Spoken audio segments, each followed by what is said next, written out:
இப்போ என்ன உணர்றீங்க? First day உங்களுக்கு பார்க்கும்போது வரும்போது நான் ப்ரேயர் பண்ணும்போது என்ன நடந்தது? அப்போ இருந்தே அப்படியே சொல்லுங்கள், சுருக்கமாக சொல்லுங்கள். Praise Lord. ரட்சிக்கப்பட்டு ஒரு சர்ச்சுக்கு போயிட்டு இருந்தேன். ஒரு சென்டரில் ஒரு 2 வருஷமாக கம்யூனிகேஷன் போகிறதே விட்டுட்டேன். அதுக்கப்புறம் நண்பர்கள் மூலிமா இங்கே அழைக்கப்பட்டு வந்தேன். வரும்போது பார்த்திங்கன்னா காலெல்லாம் பிளட்டில் இஎஸ்ஆர் அதிகமாக இருந்து ஓவர் வீக்கம் இருந்தது. 100% ஒரு அடி எடுத்து கூட நடக்க வைக்க முடியாது. அதுவும் சர்ச்சுக்கு கிளம்பி வரோன்னா தான் இன்னும் அதிகமாக வீங்கும், அதிகமாக பிரச்சனைகளும் வரும். அதையும் மீறி எப்படியாவது வந்து மட்டும் சேர்ந்துடலாம் அப்படின்னு ஒவ்வொரு வாட்டியும் வந்துட்டுருக்கேன். ஸ்டெப் பை ஸ்டெப்பாக குறைஞ்சிட்ருக்கு. ப்ரேயர் பண்ணும்போது குறைஞ்சிருது, திரும்ப போனால் வருது.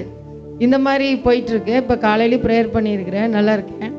ஆனால் பைபிளே படிக்காமல் இருந்தேன்னா எப்படியாவது 3 மணிக்கு 2:30 மணிக்கு பழையபடி பைபிள் எடுத்து படிச்சுட்டாவது திரும்பியும் படுத்து தூங்குற அளவுக்கு முன்னேற்றம் இருந்துகிட்ருக்கு.